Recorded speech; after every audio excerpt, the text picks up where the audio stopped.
Bienvenue, bonjour, aimables auditeurs, fervents lecteurs et abonnés à notre magazine Un livre, 1000 idées.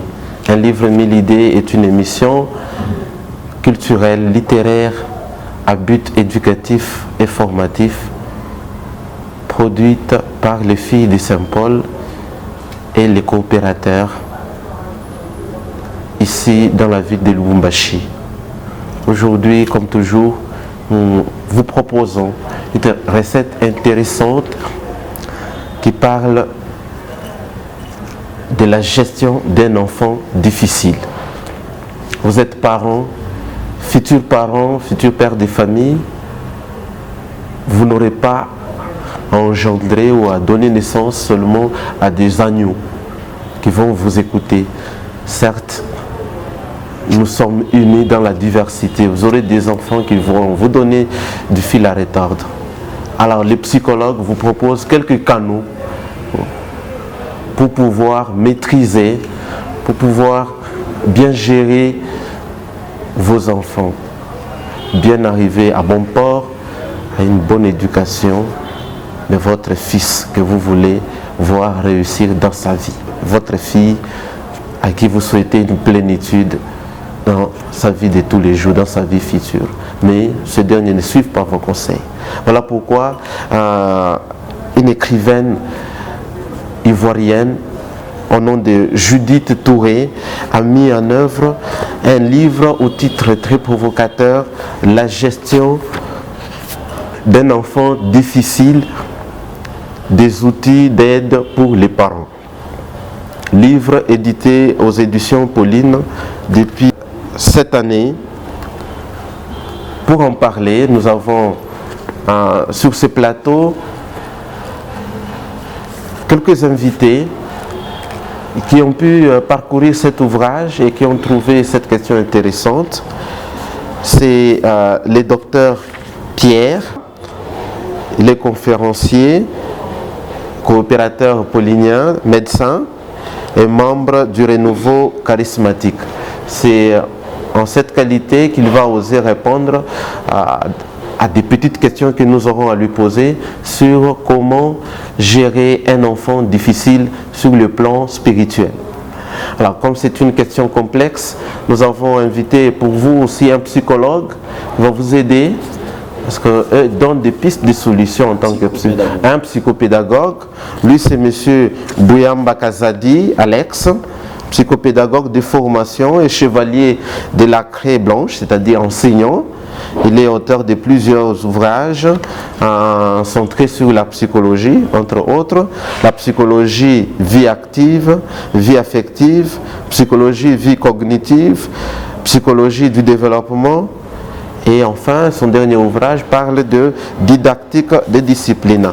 C'est avec eux que nous allons essayer de développer ces thèmes complexes, la gestion d'un enfant difficile, des outils d'aide pour les parents. Tout de suite, nous posons la toute première question à M. Alex. Dites-nous d'abord les titres.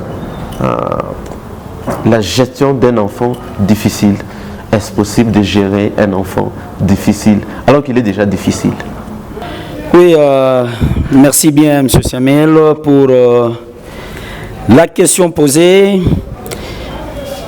Est-ce que la gestion d'un enfant difficile est possible? Très bonne question posée. La réponse est simple à donner.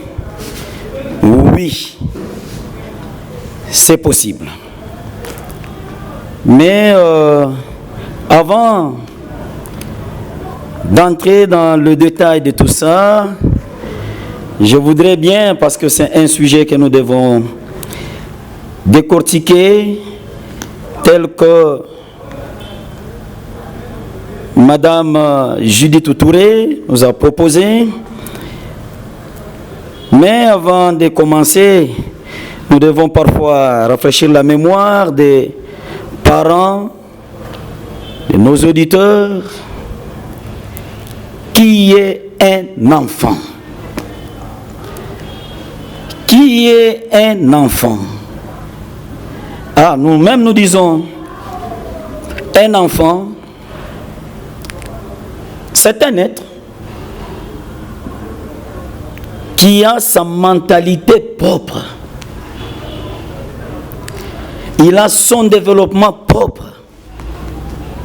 Et quand nous disons ça, c'est pour vous faire comprendre à ce qu'il doit être différent de l'autre.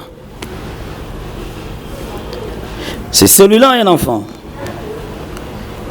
Et un autre concept qui revient encore, difficile. L'enfant difficile. Oui, c'est à ces termes difficiles où nous imaginons ainsi que ça devient maintenant très large cette fois-là. Très large, pourquoi? Parce que il y a des enfants difficiles qui sont turbulents. Il y a des enfants difficiles qui ne supportent pas l'autorité. Il y a des enfants difficiles faisant l'énérésie. Il y a plusieurs cas. Mais, qu'à cela ne tienne, dans ces cadres, comment les gérer, comment les orienter, comment les diriger. Ah, c'est ça le grand souci majeur, posé même par la dame Judith Touré. Des outils d'aide pour les parents. Les outils d'aide pour les parents. Et cette fois-là, c'est tout au long de nos échanges que nous proposerons alors certains outils que les parents peuvent arriver à appliquer pour éradiquer les comportements difficiles. Merci. Merci. Merci, Monsieur Alex. Cette fois-ci, nous allons nous retourner vers Dr Pierre qui va nous expliquer en tant que médecin, en tant que chrétien, renouveau charismatique, vous l'êtes. Dites-nous, qu'est-ce que vous appelez, vous, enfant difficile? Parce que ça, c'est au niveau de la science qui analyse avec des preuves, mais au niveau spirituel, peut-on encore parler des enfants difficiles? Chez Dieu, rien n'est difficile. Alors vous, la dame Touré a parlé dans son livre, disons, à partir de son titre déjà, enfant difficile, des outils d'aide pour les parents. Qui appelez-vous enfant difficile? Merci, M. Samuel, pour la question. Comme l'a si bien dit M.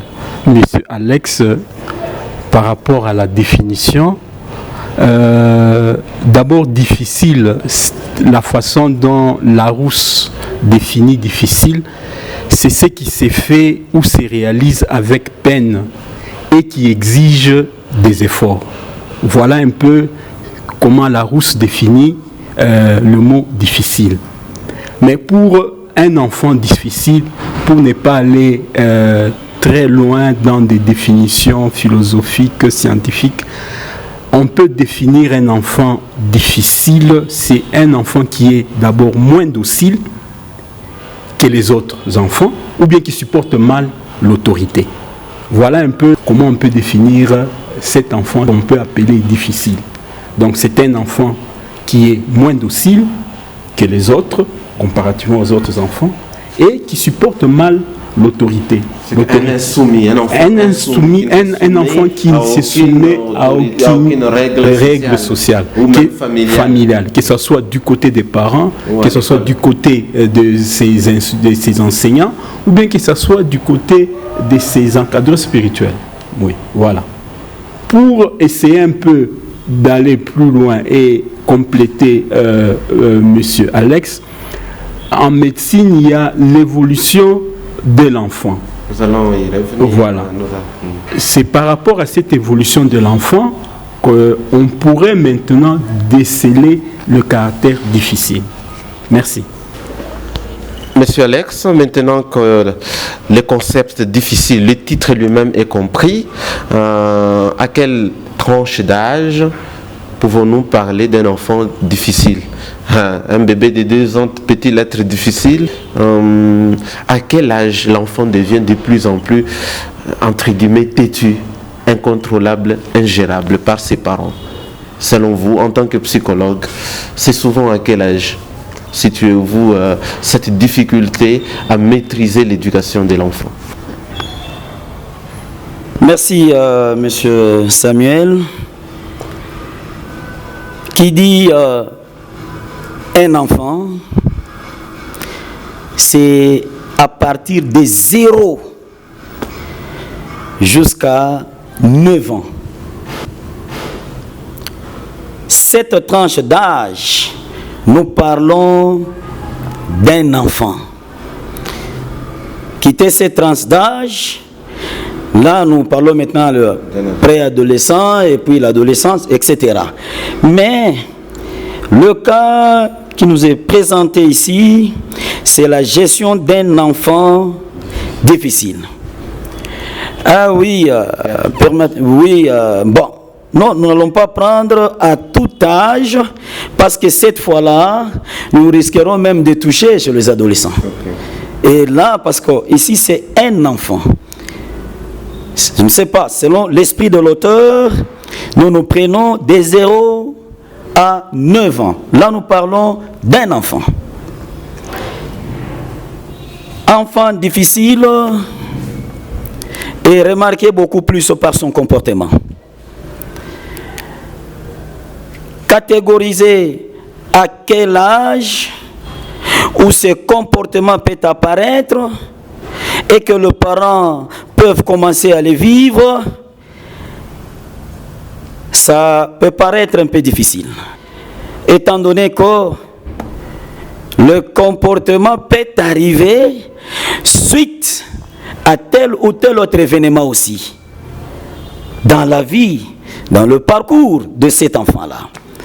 Mais je me permets de dire que l'enfant est têtu dès sa naissance. En toi, l'enfant est têtu. Comment ça? L'enfant têtu depuis sa naissance? Depuis sa naissance. Un rebelle. Pourquoi? Mais, voilà, un rebelle né. C'est bien dit, un rebelle né.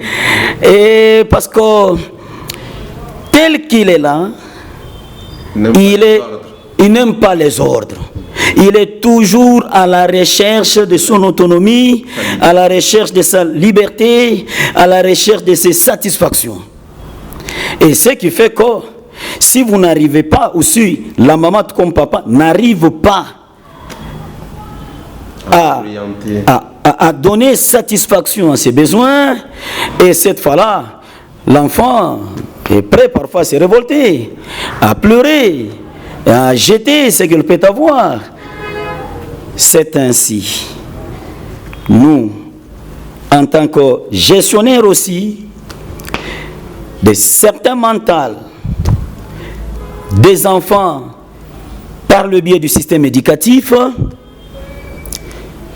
au moment où nous avançons, nous dirons à ce qu'il y a de facteurs qui influencent sur le comportement de l'enfant. Il y a l'hérédité. Il y a certains comportements difficiles que les parents peuvent arriver à vivre au fil du temps. Un comportement héréditaire venant de 2 parents, papa et maman, qui ont transmis ces caractères difficiles à leur enfant à partir de jeunes.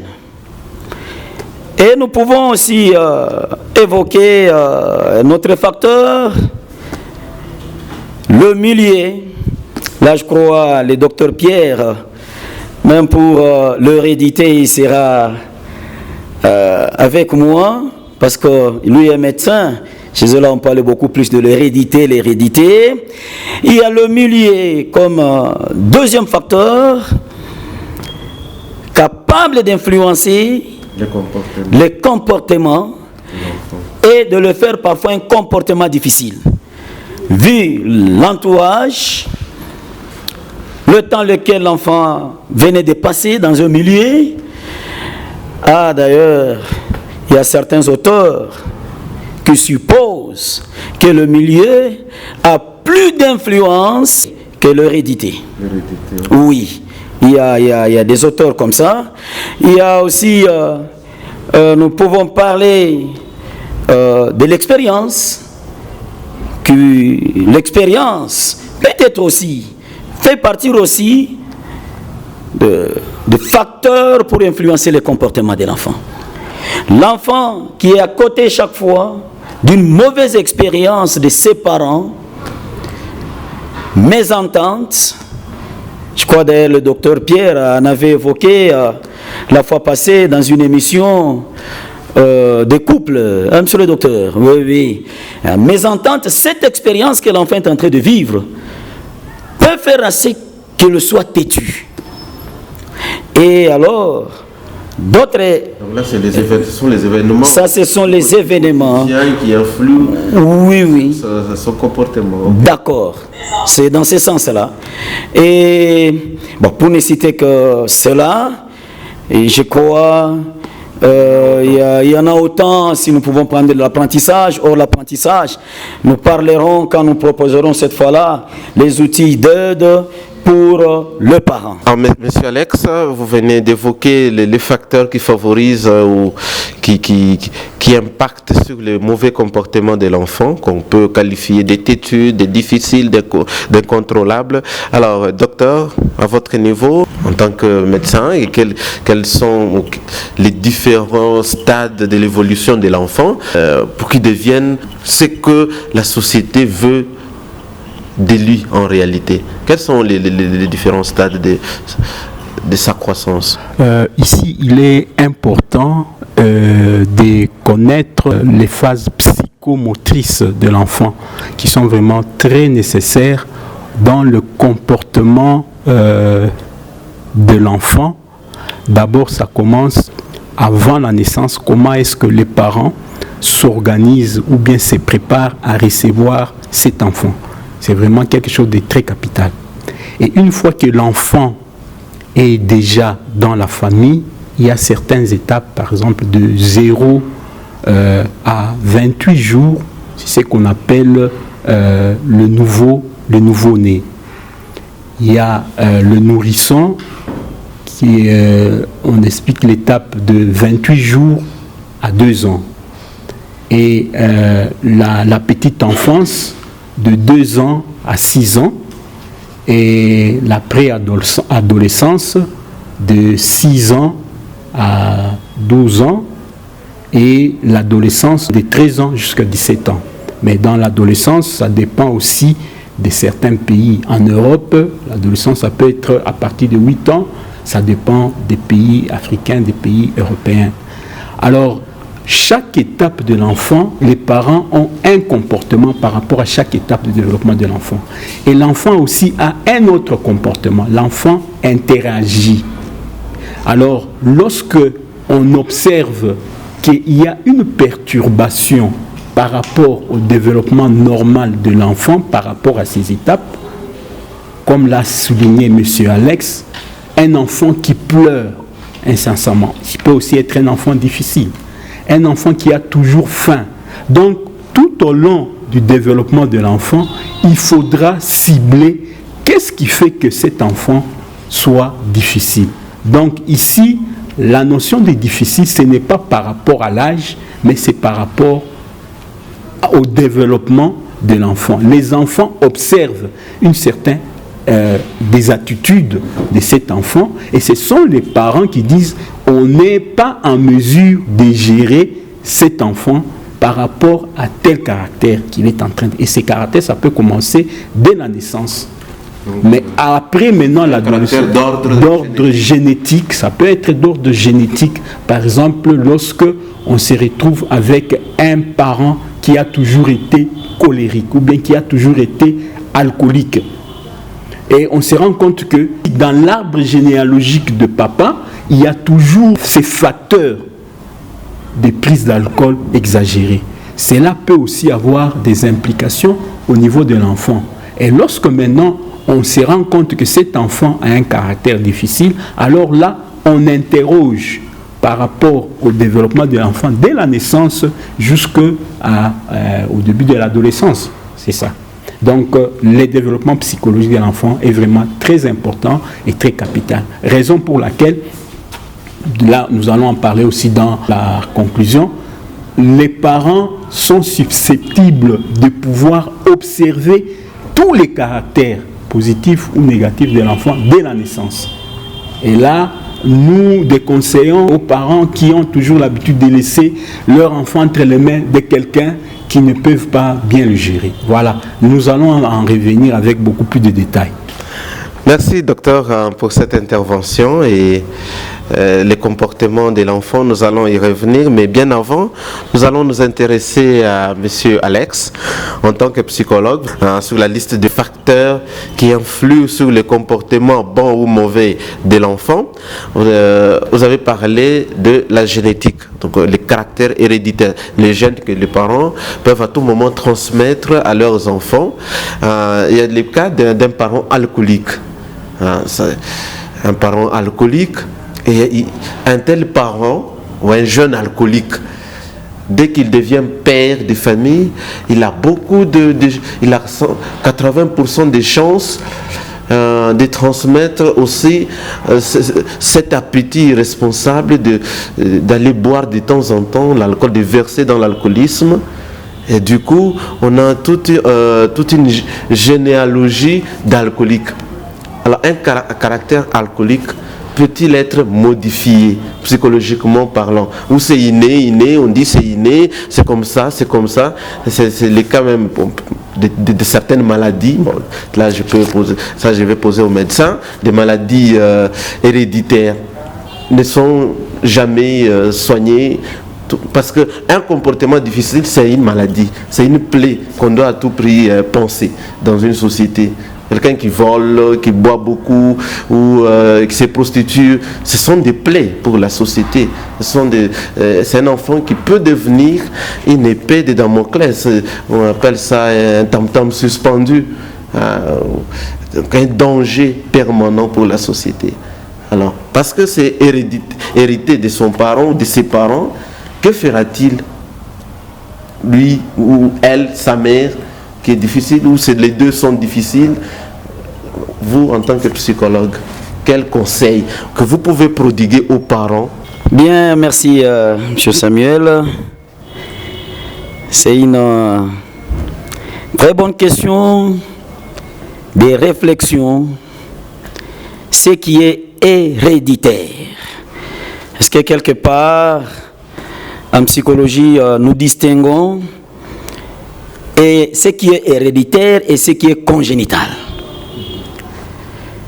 Comme nous parlons de ce qui est héréditaire, là c'est le caractère venant de parents à leur enfant. Cette question a toujours suscité le débat houleux entre le psychologue. Le caractère peut-il être modifiable? Le caractère d'un homme peut-il changer un jour? Oui, d'après les expériences, le caractère est modifiable. Parce que nous disons, transmis des parents, c'est un caractère venant de parents à leur enfant. En tout cas, c'est possible que cela arrive à être modifié. Je peux donner un exemple terre à terre. À l'école primaire, l'enfant s'est livré, oui, à de telles pratiques. Il pouvait prendre, même quand il est en classe, tout ça, bon, l'enseignant va constater, en famille, etc. Et il s'est fait que cet enfant soit dans une école, oui, permettez-moi de les citer, catholique, où il trouve 2 ou 3 prêtres donnant cours, et l'enfant s'est dit, mais moi, je serai comme tel. Et oui, on le voit, à un moment, il accepte de faire la prêtrise, et il est là, mais avec certaines orientations. Et caractère qu'il avait bien avant, ancré en lui, peut facilement être effacé et avoir une autre orientation. Ah, c'est là où nous disons, le caractère est modifiable. Et cette fois-là, le facteur qui va beaucoup plus influencer, c'est le milieu. C'est le milieu qui influencera beaucoup plus ce qui est héréditaire. Quand bien même les séquelles peuvent rester, mais le milieu va prendre cette fois-là le dessus, et petit à petit, cela va disparaître. Voilà du moins cette question-là. Même les parents doivent savoir que tel caractère, quand bien même c'est héréditaire, il y a toujours possibilité, la prise en charge de l'enfant, et ce caractère-là disparaîtra. Bons éclaircissements, en tant que psychologue, vous dites que le caractère est modifiable en tenant compte des orientations et selon les milieux dans lesquels l'enfant évolue et son encadrement dont il bénéficie au quotidien. Alors, docteur, je vais poser 2 questions à caractère bien sûr médical. En médecine, vous dites qu'une maladie héréditaire souvent pose de problèmes pour sa prise en charge, ainsi de suite. Et un enfant qui a hérité de son père ou de ses parents un comportement difficile, la consommation abusive de l'alcool, la prostitution, ce sont des méfaits, le banditisme, la violence, l'agressivité. Alors, vous, en tant que médecin, d'abord, avant de vous poser en qualité de médecin, je souhaite d'abord vous poser cette question en tant que charismatique, d'ordre au niveau spirituel. Un caractère difficile parce qu'hérité de ses parents, peut-il être modifié spirituellement? Ça, c'est la première question. La deuxième question, un enfant qui est agressif parce qu'il a hérité de ses parents, on peut dire peut-être une maladie héréditaire. On peut parler de l'hypertension. L'hypertension artérielle et autres, c'est héréditaire. Alors, chaque fois quand il est hypertendu, il s'emballe, il s'emporte, il ne se maîtrise pas. Ça se soigne d'abord quand c'est héréditaire. Oui, merci. Je vais commencer par la deuxième question. Vous avez parlé d'abord de l'aspect spirituel. L'aspect spirituel, on peut dire d'abord, rien n'est impossible à Dieu. Rien n'est impossible à Dieu. Dieu est capable de tout faire pour que ce qui est impossible aux hommes puisse être possible. Je prends l'exemple d'un éminent docteur de l'église Saint-Augustin, qui lui aussi, dans sa jeunesse, était un enfant difficile à gérer. Mais à cause de la prière de sa maman, qui était très fervente, le monsieur est arrivé à changer et il est devenu aujourd'hui docteur de l'église. Et c'est parmi les grands auteurs de l'église où on fait référence aujourd'hui. Je dis les saints. Donc si déjà avec lui, qui était un enfant difficile, mais à travers la prière de sa maman qui était très fervente, il est arrivé à changer. Donc je ne pense pas qu'il y ait quelque chose qui peut être impossible à Dieu. Ça c'est sur le plan spirituel. Mais seulement, il faudra mettre cet enfant dans les conditions où il faudra le faire changer. Quand il se retrouve dans un milieu où il est exposé, par exemple, à des vidéos, ou bien il est exposé à des films où il y a beaucoup de violence, donc il est difficile qu'il puisse changer. Quand il se retrouve dans un milieu où il est entouré des enfants ou bien des amis qui ont des addictions à la drogue, au tabac, à l'alcool, ou bien à la pornographie. Tout ça, ça permet à ce que l'enfant ne puisse pas changer.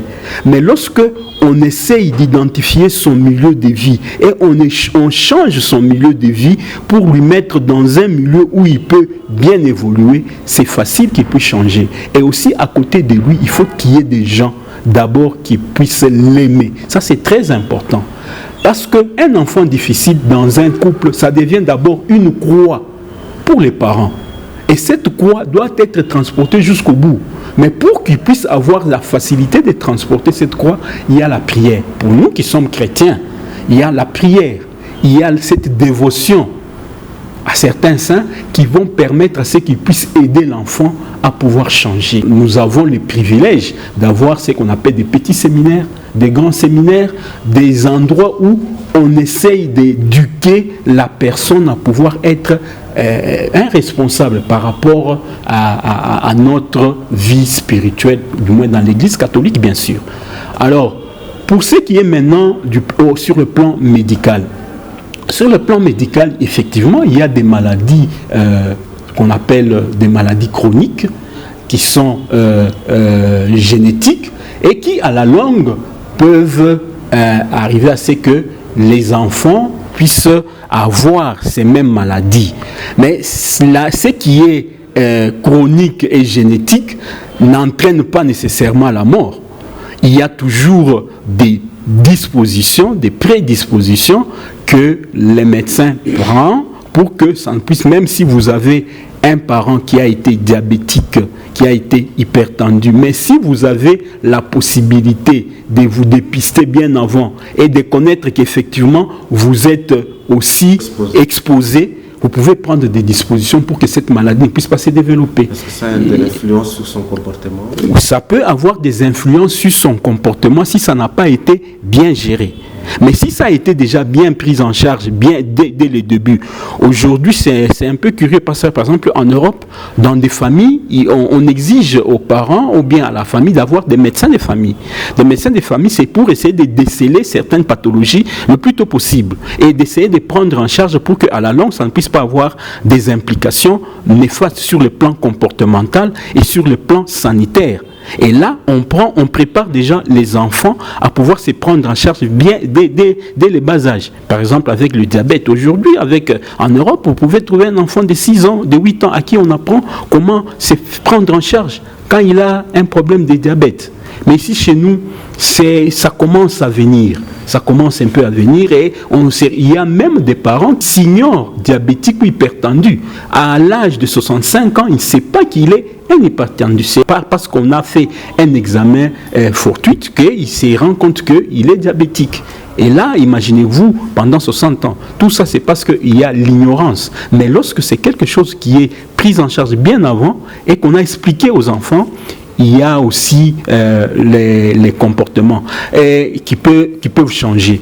Mais pour un enfant qui se connaît qu'il est issu d'une famille des hypertendus et qu'il est engagé, par exemple, dans une chorale ou bien dans un groupe spirituel, voilà, il est aussi exposé à pouvoir adhérer à ces groupes spirituels pour que le comportement qu'il a subi au niveau de la famille ne puisse pas le suivre dans la vie active. Et c'est ici où il y a ce qu'on appelle la complexité, c'est-à-dire la prise en charge multidisciplinaire. Il y a au niveau médical, au niveau des psychologues, au niveau des sociologues, au niveau même de neuropsychiatres pour essayer d'encadrer cette personne-là. Mais aujourd'hui, avec le coût en Afrique, ce n'est pas encore à la mode. Docteur Pierre, un mot de conclusion par rapport à cette première phase de notre émission, la gestion d'un enfant difficile. Aujourd'hui, on a amplement parlé de l'enfant parce qu'on a abordé le premier aspect, la connaissance de l'enfant. En tant que parent chrétien, que faudra-t-on faire pour arriver à maîtriser un comportement difficile d'un enfant, un comportement d'un enfant incontrôlable par ses parents? Le spirituel suffit, commencer à l'amener dans des séances de prière tous les jours, chaque samedi, mais il ne change pas. C'est tout, le spirituel, ça suffit pour vous? Merci, M. Samuel. Oui, effectivement, le spirituel ne suffit pas. Avant le spirituel, il y a quelque chose de très important. C'est la proximité des parents à côté de cet enfant dit difficile. Ça, c'est la première chose. La deuxième chose, comme je l'ai souligné, l'enfant devient une croix que le couple doit transporter toute la vie. Mais pour d'abord transporter cette croix sur le plan spirituel, il faut l'aimer. Aimer cet enfant et l'aimer au-delà de ses défauts, au-delà de ses problèmes. Lorsque on l'a aimé, on peut bien l'accepter, on peut bien l'approcher et on peut bien l'accompagner. Voilà un peu d'une façon succincte, spirituellement. Aujourd'hui, nous étions en train de décrypter pour la première fois, dans sa première partie, le livre « La gestion d'un enfant difficile ». Je te dirai ce que tu deviens.